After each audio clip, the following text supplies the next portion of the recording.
杨开，你入门3年，147场挑战无一获胜，此次以名相搏，境界却毫无提升，你图什么？软柿子，随便你。废物，还是早点逐出师门为好。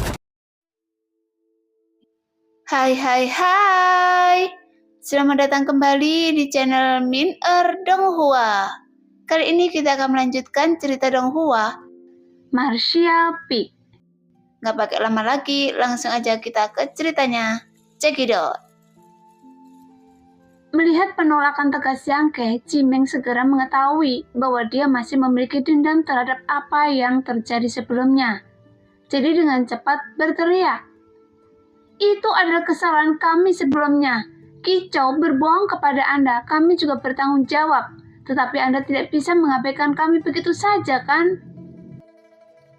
Mengapa saya harus menyelamatkan Anda? Saya hampir mati sebelumnya." Yang Ke berkata dengan dingin dan memandang dengan acuh tak acuh. Pada saat ini, serigala kristal es bergegas ke depan, dan Jimeng dengan cepat melarikan diri, tetapi masih tergores oleh cakarnya di bagian tengah tubuh, sehingga darah merah mengalir dari perut. Jimeng menggertakkan gigi dan menahan rasa sakit dan menggunakan berbagai metode untuk menghadapi serigala kristal es. Su Jingyue juga dengan cepat menawarkan bantuan. Bersama-sama mereka berdua tidak dapat menahan serangan serigala kristal es. Tetapi mereka menemukan bahwa monster tingkat ke-7 ini tampaknya tidak ingin segera mengambil nyawa mereka. Sebaliknya, dia memiliki mentalitas kucing dan tikus, melestarikannya kekuatan untuk menyerang untuk bermain-main. Bahkan ada pandangan main-main di mata mereka, yang menunjukkan monster tingkat ke-7 sudah memiliki kewarasan yang cukup. Jika mereka memiliki sumber daya dan kondisi yang cukup, mereka bahkan dapat berubah menjadi bentuk manusia dan menjadi anggota klan monster. Setelah menyadari hal ini, Jimeng memanggil bantuan Yang Ke lagi. "Kami adalah murid dari Sekte Dewa Cahaya Guntur. Jika Anda dapat menyelamatkan kami pasti akan mengganti kerugian Anda ketika kita kembali. Kicau sudah mati. Jadi apakah ini waktunya untuk tenang?" Sekte Dewa Cahaya Guntur? Ekspresi Yang Ke berubah. Dia merasa seperti pernah mendengar tentang sekte ini di suatu tempat. Tetapi setelah memikirkannya dengan hati-hati, dia tidak dapat mengingatnya. Tetapi ketika Jimeng melihat ekspresi penuh perhatiannya, dia mengira dia ada hubungannya dengan sektenya, dan bertanya dengan penuh harap di wajahnya, "Apakah Anda kenal orang-orang di sekte saya?" "Maaf, saya tidak mengenalnya." Yang Ke menggelengkan kepalanya. "Anda bajingan." Jimeng sangat marah. Hatinya dipenuhi kecemasan. Dia menggertakkan gigi dan mengutuk, berharap dia bisa bergegas dan membunuh Yang Ke. Awalnya dia cukup bersimpati dengan pengalaman ditipu pria ini, tapi sekarang sepertinya pria ini sungguh menjijikkan. Sekarang dia benar-benar harus mati di gunung bersalju ini. "Jika Anda tidak menyelamatkan kami, Anda tetap bukan laki-laki," teriak Jimeng. Mendengar itu, Yang Ke berkata, "Awalnya tidak apa-apa menyelamatkan kalian, tapi apa yang terjadi sebelumnya membuat saya sangat tidak bahagia. Jika saya tidak bahagia, kalian juga tidak seharusnya bahagia. Jika Anda bisa bertahan, saya akan dengan senang hati membiarkannya Anda melihat apakah saya laki-laki." Saat mereka berbicara, kedua wanita itu menjadi semakin frustasi dengan serangan serigala kristal es. Jimeng menggertakkan gigi dan berkata, "Bagaimana Anda ingin dipuaskan? Katakan permintaan Anda dan saya akan menurutinya." "Saya tidak ingin melakukan apapun." Yang Ke perlahan menggelengkan kepalanya, berpura-pura menjadi penonton pertunjukan. Jimeng sangat marah sampai dia ingin muntah darah. Tapi ketenangan Yang Ke membuatnya mengerti bahwa pria ini mungkin memiliki kekuatan untuk menghadapi serigala kristal es. Setidaknya dia bisa melarikan diri dari pandangan monster tingkat ke-7 ini. Tapi dia terlihat begitu tenang dan hanya menonton pertunjukannya, tapi tidak mengambil tindakan apapun, membuat Jimeng tidak berdaya. "Tolong, bisakah Anda?" Jimeng menggertakkan gigi, merasa sedih dan kesal dalam hatinya, tapi dia harus menahannya dan berdoa dengan lembut. Kakak senior, saya juga mohon pada Anda. Yu Yingyue memandang Yang Ke dengan sedih, matanya berair, meskipun dia sangat ketakutan, dia tetap bertahan. Menatap matanya yang indah, ekspresi Yang Ke sedikit bergerak, dan rasa dingin di wajahnya berangsur-angsur menghilang. Dia tiba-tiba menemukan bahwa mata wanita ini agak mirip dengan mata Xian Ningsang.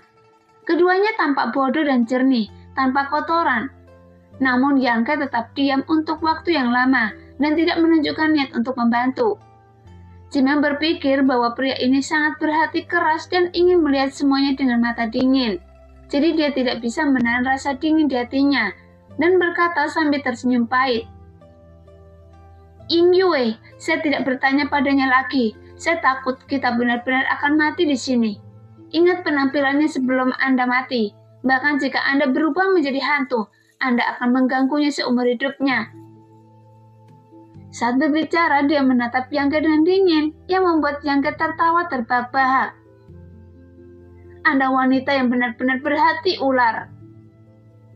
Anda tidak jauh lebih baik, balas Jimeng. Yang Ke tampak serius dan berkata, dengan kekuatan yang Anda tunjukkan, seharusnya Anda dapat melarikan diri. Karena bukan kekuatannya jauh lebih kuat dari yang lain, hanya saja dia tidak goyah dalam situasi berbahaya dan mampu mengerahkan kekuatan penuhnya. Meskipun serigala kristal es adalah monster tingkat ke-7, jika dia mau untuk melarikan diri dengan kekuatan di alam kenaikan abadi tingkat ke-8, itu masih dapat dipertahankan untuk jangka waktu tertentu. Namun wanita lainnya berbeda, dia tampak sangat ketakutan. Serangannya berantakan dan kikuk. Dia tampak seperti seseorang yang hidup di bawah perlindungan sepanjang tahun. Apa yang akan terjadi pada Yingyue jika saya melarikan diri? Saya tidak seburuk Anda. Jimeng menggertakkan gigi dan berteriak. Agak sentimental. Yang Ke mengangguk ringan dan tiba-tiba menyeringai. Saya berubah pikiran, saya bisa menyelamatkan kalian. Jelas ketidakadilan ada pemiliknya, dan hutang juga ada pemiliknya, dan pria yang menipunya sebelumnya sudah meninggal, jadi Yang Ke tidak berniat menimbulkan masalah bagi kedua wanita ini. Mendengar apa yang dikatakan Yang Ke, Jimeng sangat gembira dan berseru. Benarkah? Yang Ke mengangguk. Tapi saya punya syarat. Kondisi apa? Jimeng bertanya dan mendesak. Kelangsungan hidup adalah hal yang paling penting sekarang. Dia telah memutuskan bahwa tidak peduli seberapa berlebihan permintaan pria itu. Selama Su Yingyue tidak dirugikan, dia bisa menyetujuinya. Haruskah saya menjanjikan hidup saya untuk menyelamatkan hidup kalian? Yang Ke menyentuh dagunya dan bertanya sambil tersenyum jahat. Wajah Jimeng tiba-tiba menjadi dingin. Meskipun dia sudah siap secara mental, dia tidak menyangka pria ini benar-benar membuat permintaan yang tidak tahu malu. Jadi dia marah dalam hatinya, tapi dia tidak berani menunjukkannya di wajahnya.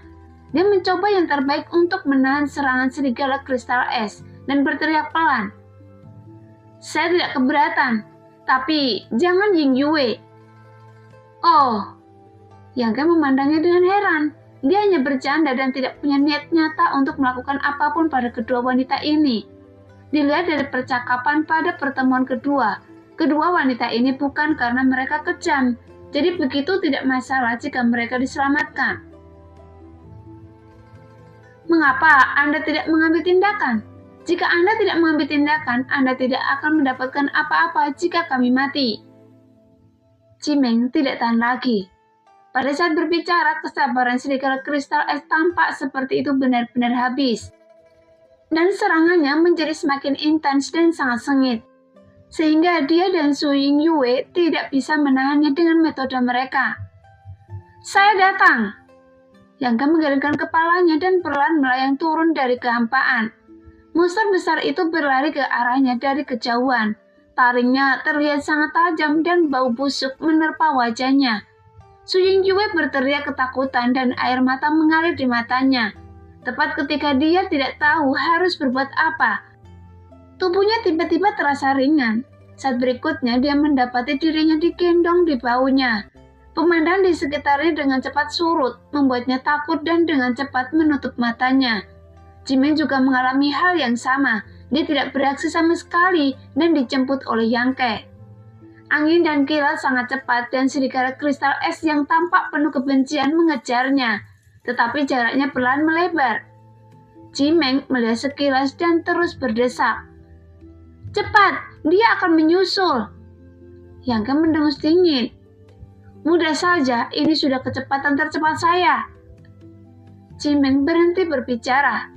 Dia melihat serigala kristal es semakin menjauh, sehingga dia tidak bisa menahan nafas lega.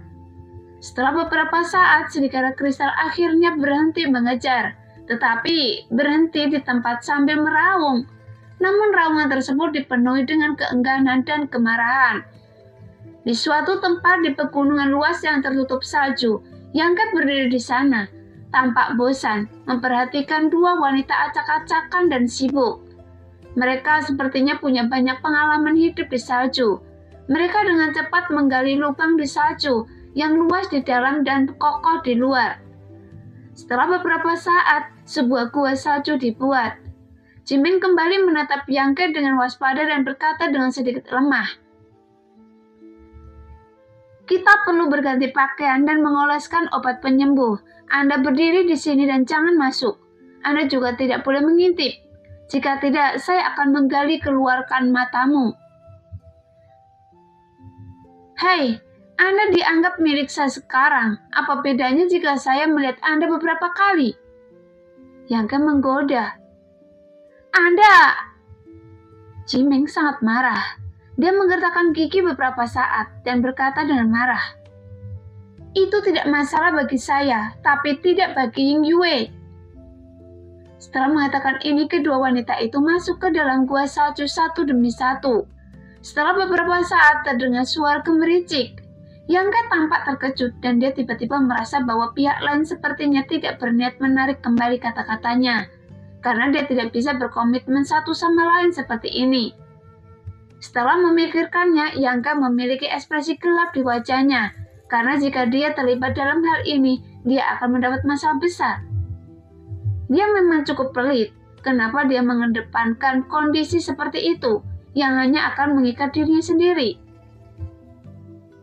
Setelah menunggu sekitar setengah jam, suara Jimeng terdengar dari dalam. Anda boleh masuk.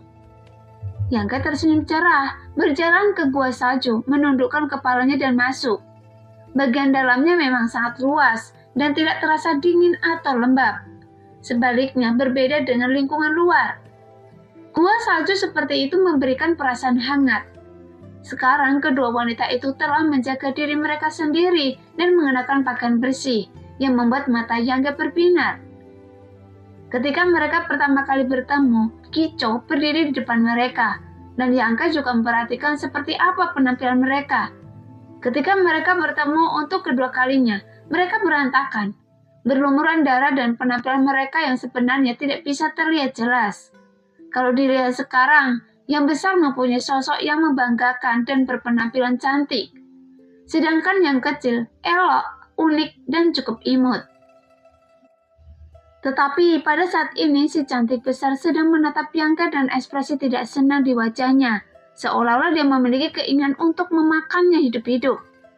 Dia mengatupkan gigi peraknya, sementara si cantik kecil meringkuk ke samping dan menatapnya dengan takut-takut dan terlihat sangat lemah. Yang Ke menyapa dan duduk bersila di hadapan mereka. Saya pikir Anda sangat kuat, tapi ternyata di depan serigala kristal es, Anda hanya bisa melarikan diri, kata Jimeng dengan sinis. Tapi melihat Yang Ke memiliki wajah yang tenang sebelumnya, tidak hanya dia tidak menunjukkan rasa takut di depan monster tingkat ke-7, tetapi dia bahkan berbicara dengannya. Jimeng secara keliru mengira bahwa orang ini sangat mampu, tetapi di akhirnya dia kecewa. Meskipun pria ini lebih cepat darinya, tapi dia bahkan tidak memiliki keberanian untuk melawan serigala kristal secara langsung. Melarikan diri atau tidak, saya akan menyelamatkan Anda. Jelas, dia enggan menunjukkan kekuatannya di depan orang luar yang tidak dikenalnya. Bagaimanapun monster tingkat ke-7 setara dengan orang kuat di alam transenden. Jika dia benar-benar membunuhnya di depan kedua wanita ini, kemungkinan besar kekuatan bertarungnya akan terungkap. Jadi Yang tidak akan mengambil resiko. Sebelum dia yakin dengan identitas dan temperamen mereka. Bagaimanapun, terima kasih telah menyelamatkan kami. Jimeng tiba-tiba berbicara dengan ekspresi tulus. Ying Yue masih sedikit terkejut, jadi reaksinya menjadi sedikit lebih keras. Ketika dia menyadari niat Jimeng, wajahnya memerah dan dia berbisik. Terima kasih. Sama-sama, itu hanya dengan sedikit usaha. Yang merasa jauh lebih santai. Selain itu, kami ingin meminta maaf kepada Anda atas kejadian sebelumnya. Jimeng menggigit bibir merahnya dan berkata dengan tatapan tajam. Ketika Kico berbohong kepada Anda, kami ingin mengingatkan Anda, tetapi kami tidak mengetahui asal-usul Anda dan apa niat Anda memasuki Gunung Salju, apalagi kekuatan Anda. Jadi, tidak masalah. Saat Anda keluar, Anda harus waspada terhadap penyusup. Yang terkekeh. Maka Anda akan mati jika masuk, dan itulah akhirnya. Jimeng mengangguk ringan dan tiba-tiba menyadari bahwa pria ini juga mudah diajak bicara dan tidak berdarah dingin seperti yang dia tunjukkan sebelumnya. Kami adalah murid dari Sekte Cahaya Guntur.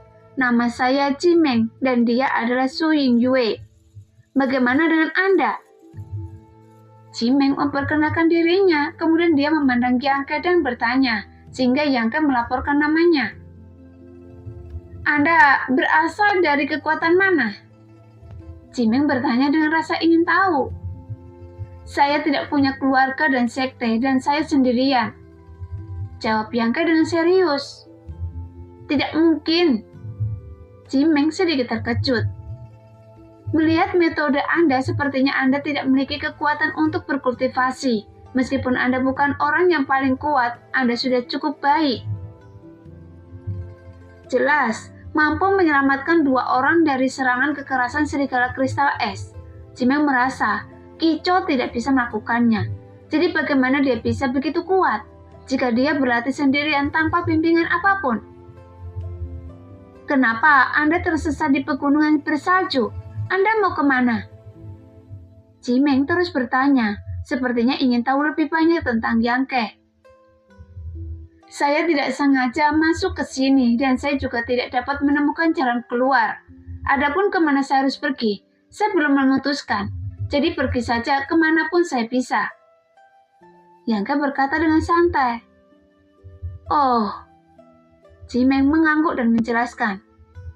Meskipun Gunung Salju Wanli ini bukan wilayah kekuatan apapun, hanya ada 2 atau 3 kekuatan di dekat Gunung Salju. Dan Sekte Dewa Jahat Guntur kami adalah salah satunya. Pada dasarnya, apa yang kita miliki sekarang adalah lokasi tempat kita berada.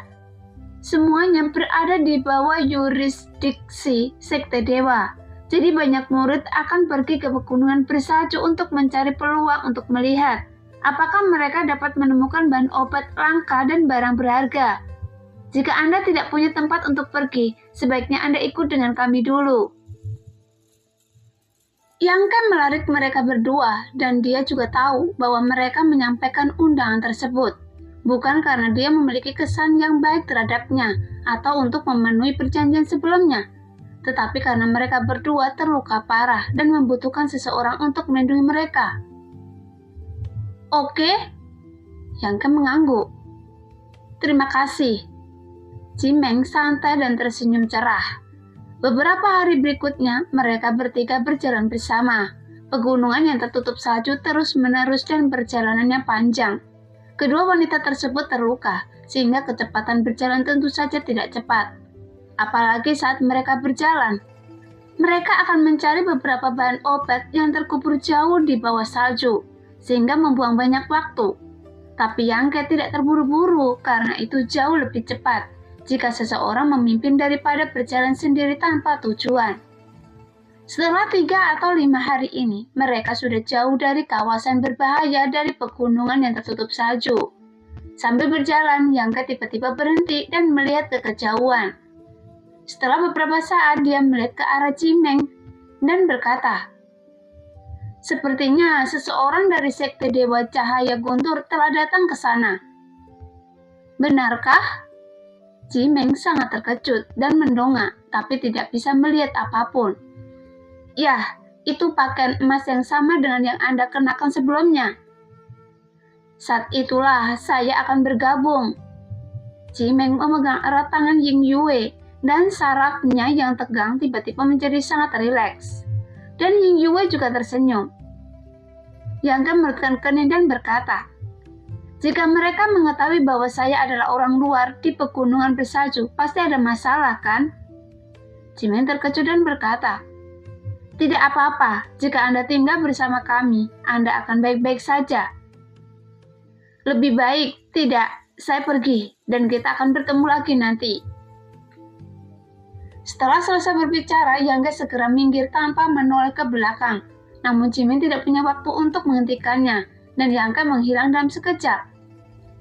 Ying Yue melihat ke arah menghilangnya Yang karena terkejut dan berkata dengan sedikit kecewa, "Mengapa dia pergi seperti ini?"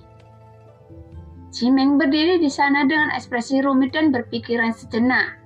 Kemudian dia tiba-tiba menggetarkan gigi dan berkata, "Bajingan itu ternyata telah berbohong pada saya, yang membuat saya khawatir sejak lama." "Tentang apa dia berbohong padamu?" Ying Yue bertanya dengan bingung. "Dia bilang dia ingin saya berjanji padanya, dan saya pikir itu benar." Wajah Cimeng memerah. Sekarang sepertinya kalimat itu hanya lelucon. Jika Yang benar-benar punya rencana ini, bagaimana dia bisa pergi begitu saja? "Dia pria yang cukup baik." Su Ying Yue terkekeh. "Saudari Ji tergoda. Masih belum terlambat untuk mengejarnya sekarang." "Omong kosong apa yang Anda bicarakan?" Ji mengerutkan bibirnya. Namun dia merasa Yang juga sangat bagus. Setelah bergaul dengannya selama beberapa hari, Cimeng menyadari bahwa dia tidak sebenci yang dia tunjukkan sebelumnya. Di tepi pegunungan yang tertutup salju ada kota batu besar. Ini adalah satu-satunya kota dalam jarak 1000 mil. Tempat ini dibanjiri oleh para pejuang dan datang dan pergi, dan berbagai tempat perdagangan, sehingga banyak toko juga sangat sibuk. Karena sekte Cahaya Guntur bukan satu-satunya sekte di dekat gunung salju, ada juga 2 atau 3 kekuatan lain yang telah berakar di sini. Sebagai titik transit kekuatan ini, kota batu besar secara alami berfungsi sebagai tempat pertukaran perbekalan dan material antara prajurit dan masing-masing kekuatan. Pembinaan prajurit tidak dilakukan secara membabi buta di balik pintu tertutup, dan seringkali melibatkan bantuan benda luar. Seperti pil dan harta rahasia, semuanya adalah benda asing, dan juga merupakan alat bantu yang sangat diperlukan bagi para pejuang dalam pertempuran. Jadi mereka menukarkan barang-barang yang tidak mereka perlukan dengan barang-barang yang mereka butuhkan, dan transaksi akan muncul secara alami. Setelah berpisah dari Cimeng dan Ying Yue, Yang berjalan selama 4 hari sebelum tiba di kota batu besar. Melihat kerumunan orang, Yang menunjukkan senyuman bahagia. Selama periode ini, dia merasa kesepian sampai mati. Dia tidak mencari seseorang untuk diajak bicara. Hanya saja di pegunungan luas yang tertutup salju, tidak ada tempat tinggal manusia di dunia, dan tidak ada kehidupan sama sekali, yang membuat Yang merasa sedikit tertekan. Di gerbang kota, ada beberapa prajurit yang mengenakan seragam penjaga, memeriksa orang yang lewat. Ketika giliran Yang, dia juga mengikuti metode orang-orang yang masuk sebelumnya, dan diam-diam memberikan kristal kepada penjaga. Setelah penjaga itu menyimpan kristal itu tanpa meninggalkan jejak, dia mengedipkan mata pada Yang dan berbalik. "Terima kasih." Yang tersenyum dan berjalan ke kota batu. Kota batu besar tidak hanya memiliki pejuang dari beberapa kekuatan terdekat, tetapi para pejuang yang datang ke sini berasal dari seluruh dunia karena berdekatan dengan Gunung Sajuling. Beberapa ramuan spiritual hanya dapat diproduksi dalam kondisi yang sangat dingin, tapi ada banyak prajurit yang mengajukan permintaan untuk ramuan ini. Jadi kota batu menyambut semua pendatang, tetapi jika Anda tidak ingin diinterogasi, Anda harus menyerahkan kristal itu. Ini bisa dianggap sebagai cara menghasilkan uang di kota batu. Bahkan banyaknya kota di kota ini yang lebih merupakan sapi perah bagi kota batu. Sebagian besar pemilik kota di kota batu ini adalah murid dari beberapa kekuatan terdekat. Dan hanya sedikit orang luar yang dapat terlibat dalam bisnis di sini. Saat ini Yangke berjalan cepat, kemudian dia berlama-lama di toko-toko ini untuk membeli bahan obat yang dia butuhkan. Meskipun dia meninggalkan sebagian besar kristalnya kepada klan iblis kuno, sebelum meninggalkan dunia Xiuxuan, dia masih memiliki banyak kristal yang tersisa. Yangke juga memperhatikan pengumpulan bahan-bahan yang dibutuhkan untuk menyempurnakan ramuan tingkat suci. Sebelum pergi, Liro memberitahunya semua informasi ini, tetapi Yangke tidak menyangka bahwa itu sebenarnya adalah ramuan suci bermutu tinggi. Sekarang dia hampir tidak dapat menurunkan ramuan tingkat tinggi tingkat spiritual, tetapi masih ada kesenjangan besar antara ramuan tingkat tinggi tingkat suci. Sekarang sepanjang jalan dia menggerebek lusinan toko, dan Yangke memperoleh banyak keuntungan. Segala jenis bahan obat menumpuk di ruang buku hitam. Setelah datang ke toko berskala besar, Yangke menghabiskan banyak batu kristal dan menukar banyak bahan yang dia butuhkan. Saudaraku, sepertinya Anda sangat asing. Apakah Anda membeli begitu banyak bahan obat untuk membuat ramuan sendiri? Penjaga toko yang memiliki alam kenaikan abadi tingkat ke-8 memandang Yangke dengan penuh minat dan sedikit baik hati. Kemudian bertanya sambil mengelus jenggotnya. Apakah penjaga toko sedang berbisnis atau mencari informasi? Yangke menatapnya dan bertanya sambil tersenyum. Jelas, kata-kata pihak lain yang tiba-tiba membuatnya sedikit waspada. Namun di kota batu ini keamanannya cukup baik. Tidak akan ada perkelahian tanpa alasan. Bahkan jika ada perselisihan antar prajurit, mereka akan pergi ke luar kota untuk menyelesaikannya sengketa. Oleh karena itu, dia tidak takut sama sekali. Itu hanya pertanyaan biasa. Jika Anda tidak ingin menjawab, tidak perlu menjawab. Penjaga toko itu tertegun. Dia sepertinya telah memperhatikan kewaspadaan Yangke dan dia tidak ingin dia salah paham. Jadi dia menjelaskan. Jika seorang alkemis saya bisa memberikan diskon untuk bahan obatnya. Diskon? Kenapa ada diskon? Yangke bertanya dengan rasa ingin tahu. Setelah mendengar ini, jelas dia belum pernah mendengar ada kota yang memberikan diskon kepada alkemis. Namun sebelum pemilik toko dapat menjawab, seorang pejuang di sebelahnya yang sedang mencari bahan obat tertawa. Karena ini adalah toko yang dibuka oleh asosiasi alkemis. Selama Anda adalah seorang alkemis, Anda dapat menikmati perlakuan istimewa dalam segala aspek. Tapi apakah Anda tidak tahu tentang ini?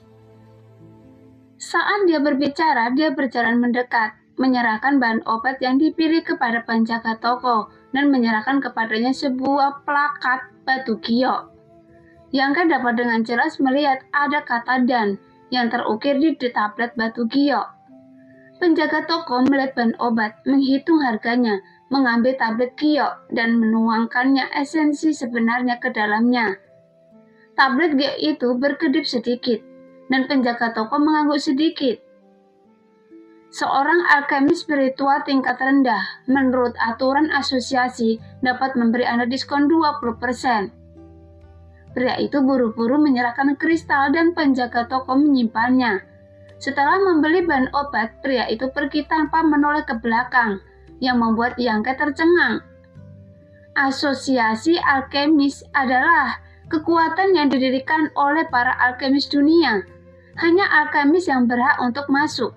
Selama mereka adalah alkemis dari asosiasi, mereka akan menerima perlakuan istimewa saat membeli barang di toko asosiasi.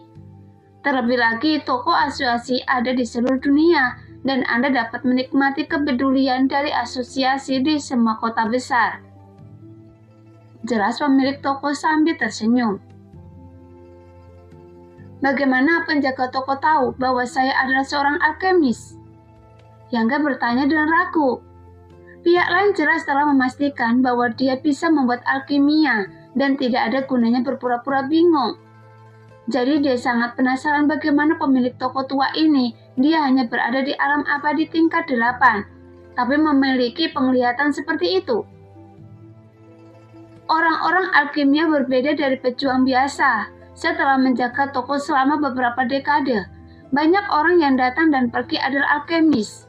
Jadi sekilas saya tahu apakah mereka memiliki profesi ini. Pemilik toko perlahan berkata sambil gemetar kepalanya. Dia tampak sedikit tidak bisa dipahami. Meskipun Anda masih muda, menilai dari kualitas bahan obat yang Anda pilih, Anda setidaknya harus menjadi alkemis tingkat rendah tingkat Suan, kan? Yangke merespon dengan acuh tak acuh dan tidak menyangkalnya, sehingga mata penjaga toko tua itu berbinar. Anak muda, Anda begitu menakutkan. Saya telah mempelajari alkimia selama bertahun-tahun, tapi saya masih seorang alkemis tingkat Suan tingkat tinggi. Jadi, saya sangat iri pada Anda. Bagaimanapun untuk menyempurnakan alkimia juga membutuhkan kualifikasi. Ada cabang asuransi di Kota Batu. Jika Anda ingin menikmati diskon pembelian bahan obat di masa depan, Anda sebaiknya pergi ke sana dan mendapatkan token Gio. Ini tidak hanya akan menghemat batu kristal Anda, dan juga akan sangat nyaman bagi Anda untuk bepergian keliling dunia di masa depan. Jika Anda adalah alkemis dan token itu digunakan kembali, pada dasarnya tidak ada yang akan menyusahkan Anda, kata penjaga toko tua itu sambil tersenyum. Terima kasih atas sarannya. Yangke menangkupkan tinjunya dan berkata, terima kasih kembali, jawab penjaga toko sambil tersenyum. Saat keluar dari toko ini, Yangke berpikir keras. Tidak dapat disangka bahwa perkataan pemilik toko tua itu menggugah hatinya. Diskon untuk membeli bahan obat hanyalah sebagian dari alasannya. Meskipun dia memiliki banyak batu kristal di tangannya sekarang, barang-barang ini akan selalu habis suatu hari nanti. Jadi dia bisa menghemat meskipun sedikit. Yang paling mengkhawatirkannya adalah sang alkemis dapat digunakan kembali. Dia bisa menjadi target kekuatan manapun. Ketika dia datang ke benua Tongsuan, satu-satunya harapannya adalah untuk menemukan Suyan dan Xianingsang. Namun dunia ini begitu luas, sehingga mustahil baginya untuk menyelidikinya sendirian. Lagi pula, di sini berbeda dengan di Yongdu, di mana bawahannya telah mengumpulkan sejumlah besar pembantu yang tersedia.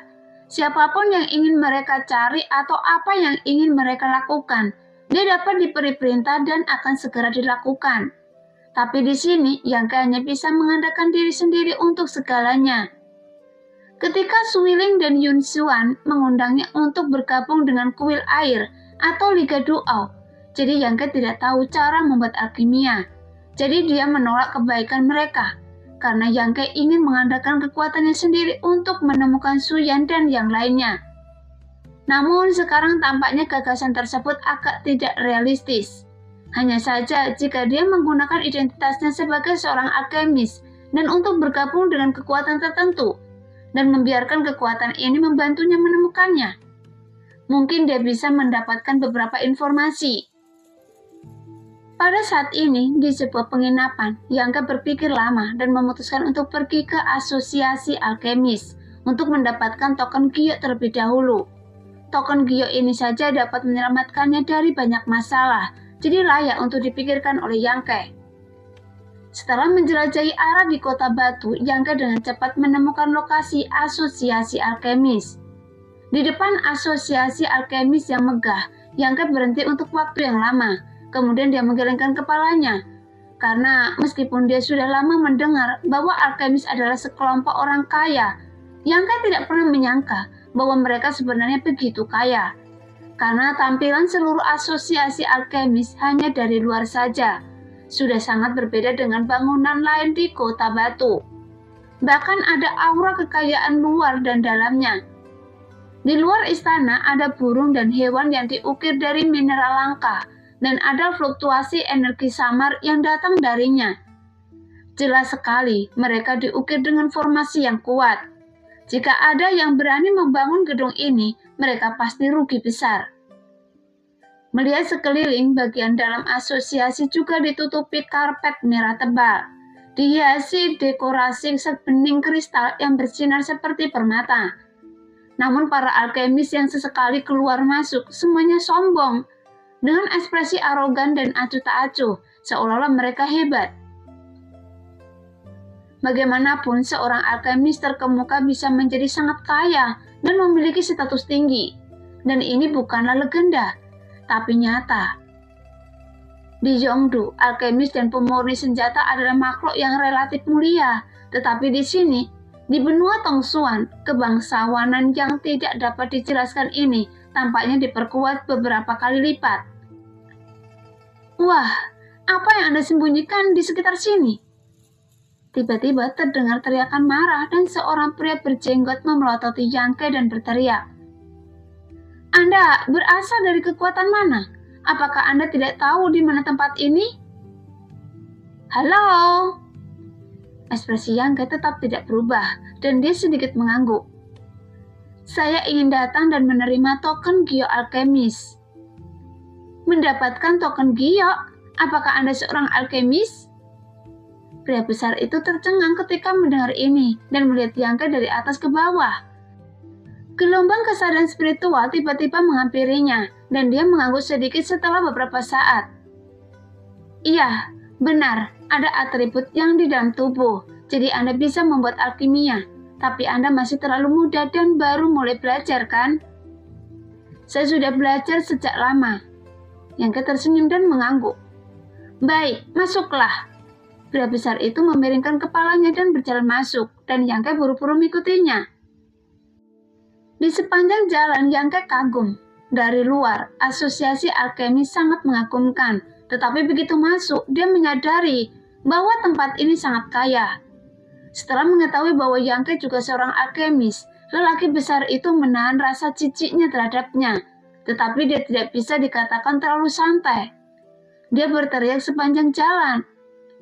Karena Anda ingin menjadi anggota asosiasi alkemis, selama Anda lulus ujian kami, Anda bisa mendapatkan token Gyo yang Anda inginkan. Tetapi Anda harus ingat, meskipun Anda menjadi alkemis resmi, Anda tidak dapat melakukan apapun yang membahayakan manusia, dan Anda bisa buat alkimia untuk iblis. Jika tidak, asosiasi akan membersihkan pintunya. Ya, ini wajar. Yang Ke berkata. Nah, demikianlah cerita hari ini. Terima kasih yang sudah menonton video Min Earth sampai selesai. Sampai jumpa di video selanjutnya. Bye-bye.